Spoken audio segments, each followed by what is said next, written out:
ya television yafikaso nthawi ya program ya press review.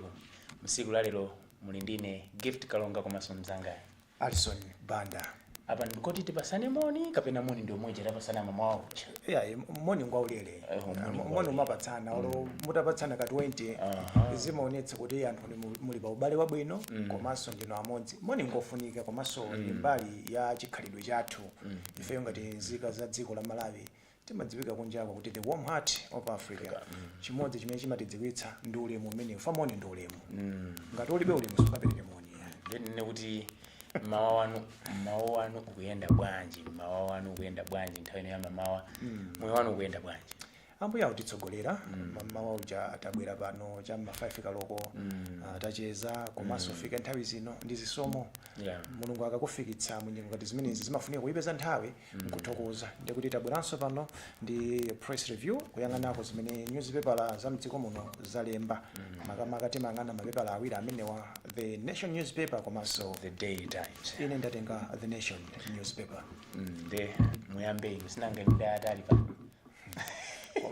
Komato mukananena kompati tu penamba ketu osama uzembera yaye. Okay, tikambe motero kuti patsamba loyamba ndithu The Nation newspaper pali nkhani yayikulu pamenepa imene yamanga nthenje kuti police MDF detail air crash research say plane slide 70 meters before stopping, probe lens Chilima co-pilot were thrown out.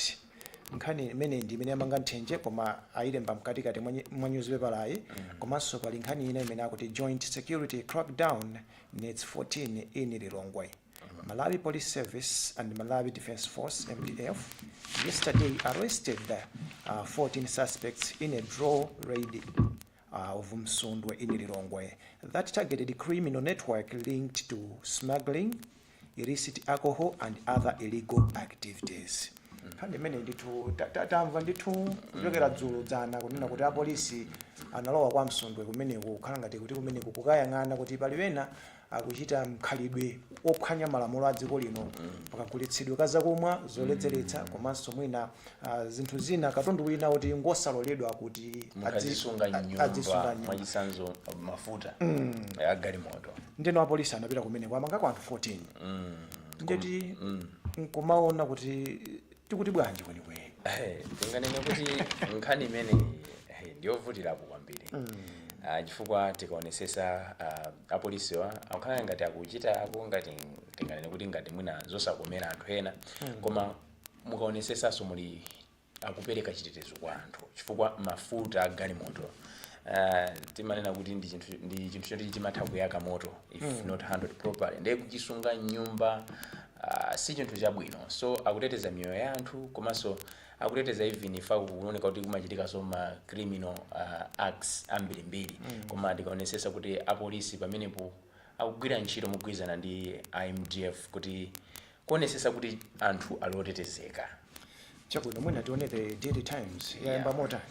The Daily Times nkhani zambiri zimene zili komweko koma ineyo ndingotenga ina imene fa panali ya plane crash komanso ya Msundwe analankhulapo akayatsa koma inendetenga ya akuti ministry launches audit into under-reefed pumps. Part of the story says the Ministry of Agriculture says it has launched an investigation into the contract for the supply of 800 portable solar-powered water pumps after the contractor failed to deliver the equipment within the agreed time frame.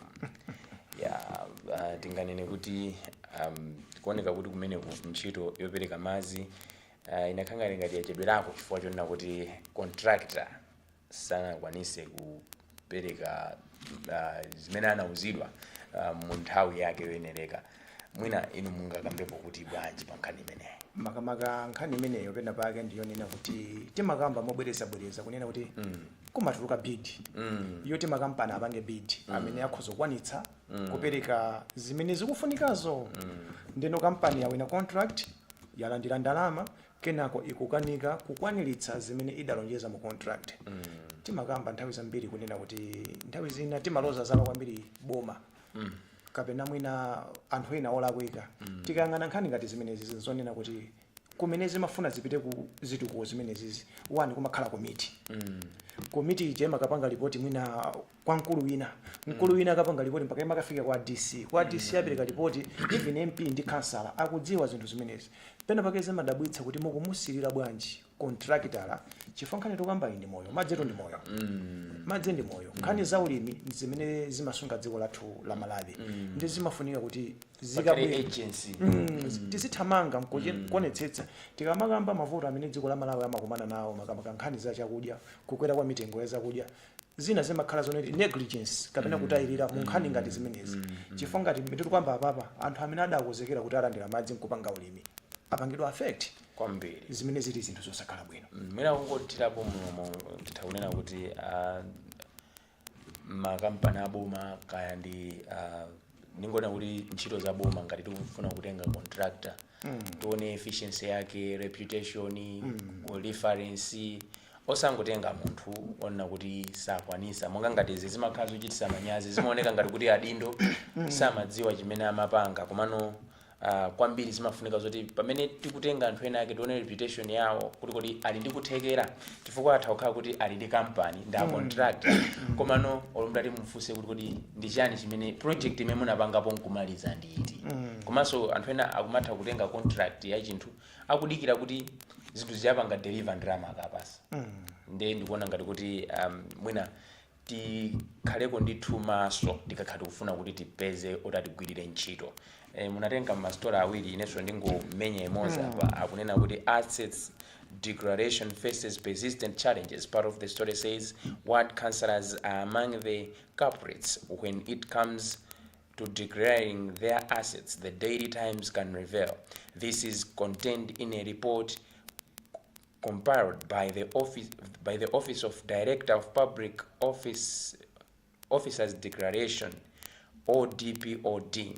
According to the report, which covers the 2024-2025 financial year and has since been presented to the Parliamentary Committee on Public Appointments Committee, there are currently 18,815 listed public officers who are required by law to declare assets and interest from 206 public institutions. Kani imene imavuta akuti uzionesa kuti mtonyo wako kwenda bwanji.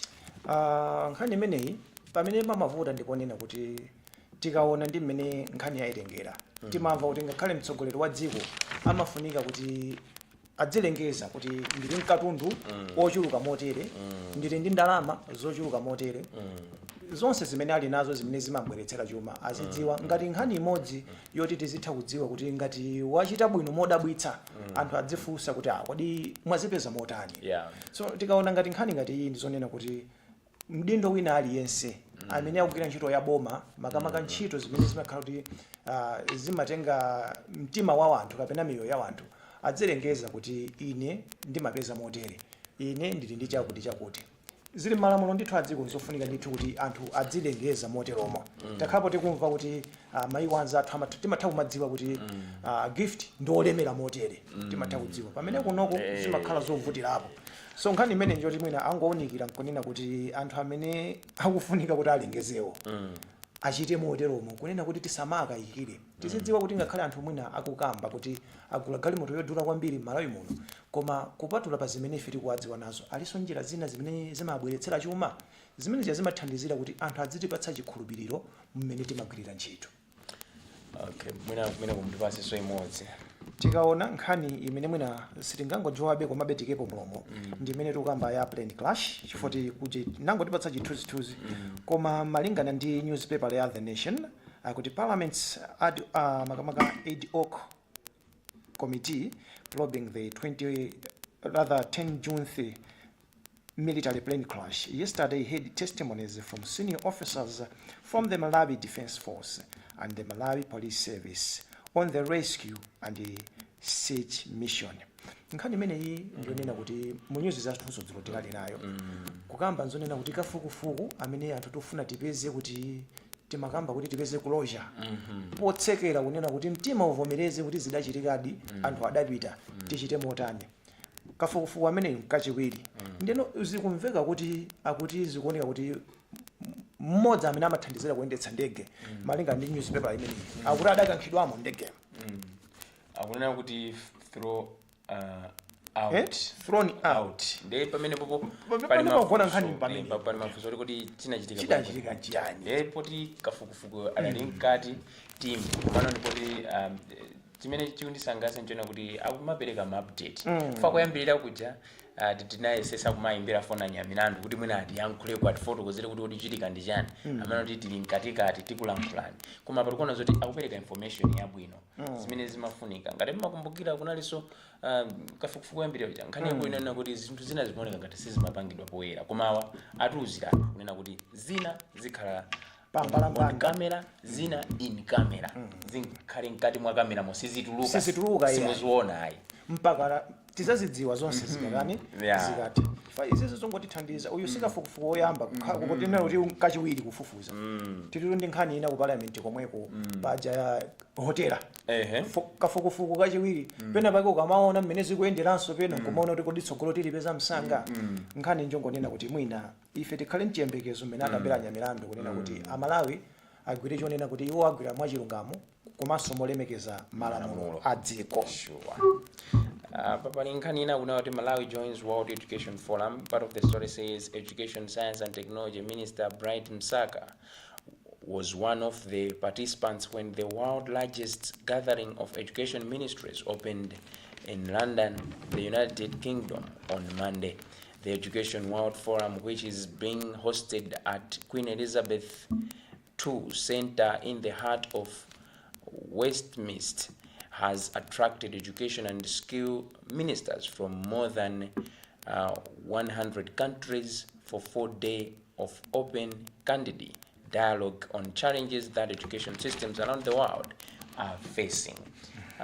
Ndi nkhani yabwino kwambiri famanena kuti zinthu umaphunzira kwanzako de tingane kuti it's like an opportunity that Malawi can learn something from other people, because our education system ndi manager timaphunzira zaziwala zajani komano kapezeka uli pano potola nkhani, so maybe zinthu zabwino kuti aphunzire kuti kodi anzawo maphunziro maiko mwinamu amaenda bwanji ndipo system yake imakhala bwanji mwina nzanga ungakambepo chani pa nkhani imene. Nkhani ndio nena kuti tili ndi masomphenya ngati dziko mbuyo mo tinkanena kuti za vision 2020 vision ichetanitsa pano pati kuti vision 2063 chimodzi mwa chimodzi tingakwaniritse chimene ndachiona ngati mwina kulephera takhala tikukamba za mindset change kuti anthu timvetsetse bwino zimene zindi maphunziro. Anthu akachita bwino ku nkhani ya maphunziro akamvetsetsa nkhani ya maphunziro tidzipanga ziganizo zabwino nthawi yoyenera komanso malo oyenera chifukwa kulipo kupanga chiganizo chabwino ndithu koma nthawi yolakwika koma anthu akaphunzitsidwa ndi njira ina njone kuti maphunziro athu agwirizane ndi mayiko amene timafuna titenge kuzitsanzo ndi mwalinga umene wapezeka unena kuti tikaphunzire tikaonjezere nzeru komanso kwa iwo amene mwina akhale patsogolo kusogolera ntchito imene aonetsetse kuti ayamwe mokwanira kumene afunika kuyamwako kuti so apereke mokwanira kwa anthu amene afunika kuti adzaphunzitse kuno kumudzi maphunziro ndi tsogolo. Apopo mwalankhula momveka bwino mwina tipaseni nkhani imodzi komanso maona nthawi. Yes, makamaka mwina nkhani imene ndimaona ngati tikhozungukambapo ndi yokhudzana ndi zaumoyo akuti Malawi on Ebola high alert. The Ministry of Health and Sanitation says it is on the high alert monitoring the new Ebola outbreak and is prepared to respond in any infection entering the country. Tamva mai wanzathu kunena kuti makamaka cha kumawa ku Africa kuti Ebola tikunkumbukira Ebola anafika ku ndamukumbukira ndi matenda achabe ndipo ngopatsirana ndino unduna umene waza umoyo wanena kuti ali ndi chidwi koyang'ananso mzipata za dziko lino kunena kuti anthu titetezeke komanso ifeso tokha tidziteteze imene nkhani yofunika kwambiri makamaka ife amene timachoka dziko lino kupita dziko lino kapanga business. imeneyo ndi nkhani yayikulu kunena chilungamo fama nena kuti only healthy people can contribute to development. Kusonyeza kuti ngati umoyo wathu sukhala wabwino kukhala kovuta kuti tipitise patsogolo dziko lathu. Ndi mwina caution ingokhala kwa ife tonse kuti tiyeni tidziwe zambiri zokhuza Ebola komanso imene tingazitetezere ku nthendayi. Tikatero ndi kuti tikhala kuti amanena kuti kuthana ndi nthenda pena kumakhala kuyipewa msanga chifukwa ukadziwa amati ukamdziwa mdani wako umadziwa mothanirana naye. Ndetaziwa zoti pakali pano mdani wathu ndi Ebola ndeti tiona kuti tithana naye bwanji ndiye kwambiri tikhala anthu oziteteza. Apa pali nkhani ina akukamba kuti children with disability push for inclusion in climate change, in climate action. Part of the story says, as Malawi continues to experience devastating floods, cyclones, and prolonged dry spells, children with disabilities say they are not only among the most affected by climate change, but are also largely excluded from decision meant to address it. Advocacy groups argue that this exclusion weakens disaster response systems, leaving the needs of children with disabilities overlooked in both planning and emergency interventions. Kani ndimene yokuti ana amene anabadwa ndulumali osiyana akudandaula kuti pa nkhani yopanga ziganizo zokhuza kusintha kwa nyengo ndi nkhani zina za chilengedwe akuoneka kuti samakhala patsogolo. Mwina nzanga ine ndisanayankhulepo tathira ndemanga pamene nkhani zimene zofunikira kwambiri chifukwa chonena kuti tikamati dziko limanyamula anthu ambirimbiri. Muli anthu aulumali, muli iso anthu okalamba, pali anzathu akhungula chalo bwino, tonsefe ndi amene timamanga dziko kukhala dziko labwino. Ndiyeno ukamapezeka mwayonena kuti tichite zinthu zoti tithandizane nawo limodzi. Chifukwa nkhani ine imene imakhotapo ndi tsankho kumona munthu mmene akuonekera awasanga pange chakuti pamene munthu chetita mpatsa kuthekera ndi mmene iye akuonekera akhoza kuthandizika. So awawa ngati ana onena kuti mwina aphunzitsidwe pakadali pano akadali achichepere nkudziwa kuti kukuthekera kwawo akhoza panga zotani. Ndi ango yabwino yonena kuti athandizidwe. Kuli mabungwe ngati Makoda tikudziwa Fedoma amathandiza. Ndi nthawi yonena kuti akhale patsogolo kuonetsetsa kuti ndondomeko zimene zidayikidwa zoti zithandizana amenewa zikuchitika. Mwina sana kupaseni mpata kuti mumenye umenewo za aseno ine ndingopanga imodzi malingana ndi nthawi akuti MEPA lifts stop order on pre-scan. Part of the story says the Malawi Environmental Protection Authority MEPA has lifted a stop order it issued earlier this year to ethanol distiller pre-scan limited over effluent spreads after verifying progress on recommendations and conditions set by authority. The lifting will allow Prisken to restart production after a 5-month shutdown.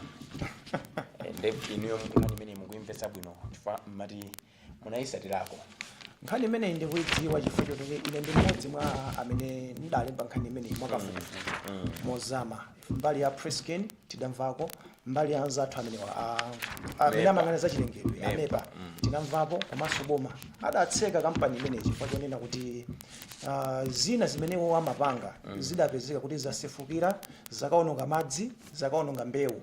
Ndiyeno kunali kunena kuti zachilengedwe zambiriso ngakhale mitengo idaonongeka. Ndiyeno adawuzidwa kuti tikutsekerani kampani yanu kunenga kuti mukonze zinthu zanu zikhale mwadongosolo komanso chifukwa chonena kuti nkhani imeneyi adapita kuchipatala anthu amene anakhudzidwa ena adapezeka ndithu ndi matenda. Ndiyeno mwa matenda amene adapezekawo zikusonyeza kuti afunika alandire chipepeso. Muchipepeso chimenecho awawaso pano apereka ndi awavomera kuti popeza mwakonza zonse pano pamukhoza kuyambaso. Okay, person many kufa andonesa kuti 5 minutes. Nthawi nkanyamata. Nthawi yata. Back page the Nation newspaper. Familiar foes flames to face Egypt, Angola and South Sudan in AFCON qualifiers. Passoa described it fair draw. Timu ya Malawi. Zovutirapo. Ola tisazane nekuta anzathu anali ochilimika kwambiri. Komai koma be osa mataya mtima koma khala mchiyembekezo. Egypt tukuyika mbayi tinaithibulapo pakamazo stadium.